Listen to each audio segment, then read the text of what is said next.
അപ്പം ഞാൻ പെട്ടെന്ന് എൻ്റെ മൈൻഡിൽ വന്നൊരു കാര്യം പറയാൻ ഓർത്തു. നമ്മുടെ ലൈഫിൽ നമ്മൾ ഒരാളെങ്കിലും സ്നേഹിച്ചിട്ടുണ്ടാവും. പക്ഷേ ആളിപ്പോൾ നമ്മുടെ കൂടെ കാണൂല. എന്നാലും നമ്മൾ അവരെ ഓർത്തിട്ട് അവരുടെ കോളിന് വെയിറ്റ് ചെയ്ത്, പിന്നെ അവരെ നമ്മൾ വിളിക്കുമ്പോൾ അവർ റെസ്പോണ്ട് ഇല്ലാതിരിക്കുന്നു. എന്നാലും അവരുടെ തോട്ട്സ് നമ്മുടെ മൈൻഡിൽ വരുന്നു. അവരെ ഓർത്ത് വിഷമിക്കുന്നു.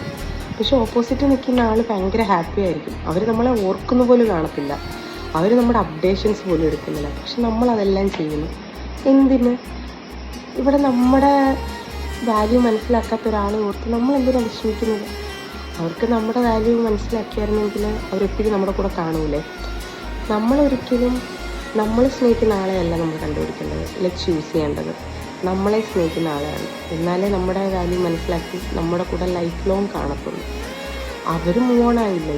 അവർക്ക് നമ്മുടെ പ്രസൻസ് മനസ്സിലാക്കാതെ അവർ മൂവ് ഓൺ ആയി. അവരുടെ ഹാപ്പി ലൈഫ് സ്പെൻഡ് ചെയ്യല്ലേ?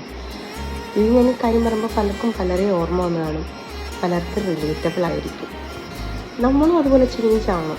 നമ്മളും ഓക്കെ ആയി, നമുക്ക് നല്ലൊരു ലൈഫുണ്ട്, നമ്മളും ഹാപ്പി ആയിട്ട് പോകണ്ടേ? നാളെ എന്താണെന്ന് നമുക്കറിയില്ല. നാളെ നമ്മൾ എങ്ങനെയായാലും നമ്മൾ ഹാപ്പി ആയിട്ട് ആ മൂമെൻറ്റ് സ്പെൻഡ് ചെയ്യണ്ടേ? ബൈ.